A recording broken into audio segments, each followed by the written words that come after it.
Have you been sexually assaulted by a woman? And then the follow-up question is, what happened? Woo.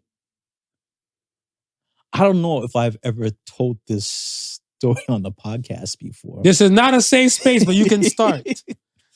But hold on, let me get my Barbara Walters pose. R.I.P. Barbara. Barbara Walters pose on. Tell us what happened.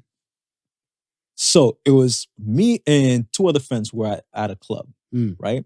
And we were just standing and just wait. I have questions in between this. Yeah. Were you scantily dressed? Because just because you look like a hoe, that don't make you a hoe. I feel like I was dressed a conservative. Oh, okay, all right, cool. I feel things. like you know what I mean. Cool like things. I didn't want the attention. Okay, so you had your button up that high. It wasn't showing. Yeah, cleavage. I wasn't. Showing it wasn't a Michael Jackson V-neck. It comes out the belly button. Okay, the pants was kind of baggy. It was during the baggy pants era. Okay, it wasn't even like the skinny jeans. Okay, so she's probably like, damn, look at that print. I'm sorry, as you were.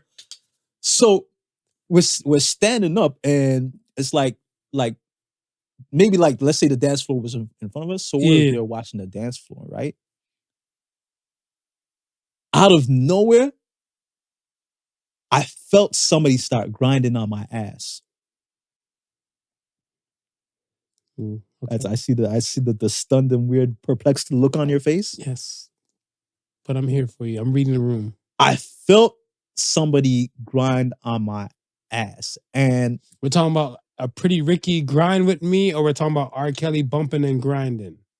We're talking about a soca fete run up and bubble on somebody from behind. Grind. I'm sorry for laughing at your trauma time. And I was so freaked out because the first thing I thought, and forgive me for saying this, but the first thing I thought was, this could be a man trying something behind me. Whoa. Those times back then wasn't that open. As free as they are now. I understand it. You don't have to, you're not considered homophobic. You were just looking for your safety. Right.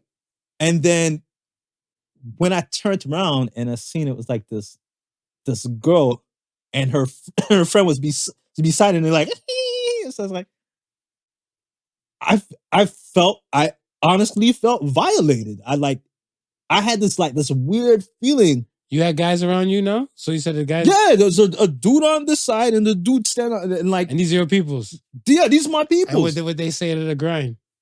They looked at me like, what the fuck just happened? Sounds about Marv. I'm gonna ask that question too. When I look back, you're like, oh, this is what you like? And then she laughed, she smiled with me, and then I just the uncomfortableness, I kind of laughed and smiled it off too.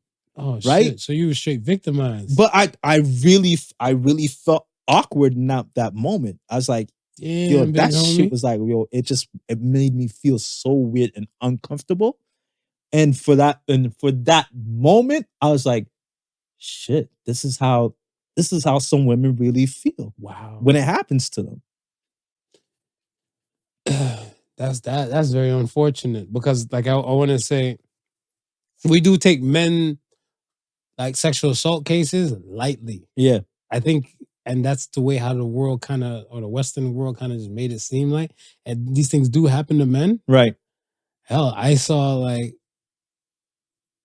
I knew somebody and stuff got it more or in a wilder way and stuff compared to myself. Right. So the dude, for me, okay, so my situation and stuff, whatever, I have several, but I look at it stuff as where one that sticks out is that I was legit minding my business and stuff, and I fell asleep on a bus, right? Okay. So I was on the bus and I kind of just dozed off and stuff. I seen people and stuff around, and then I guess, what was I? It's been 15, 16? It's 15, 16. I was still catching the bus stuff, whatever like that and stuff. And these girls were on the bus and they were standing. Right. And because I was damn near asleep and stuff, whatever, girls threw the cooch on my face. And she threw it on my cheek area, some shit like that, whatever, right? So say I'm just there and I kind of dozed off and I'm in the back of the bus like this. Yeah. I felt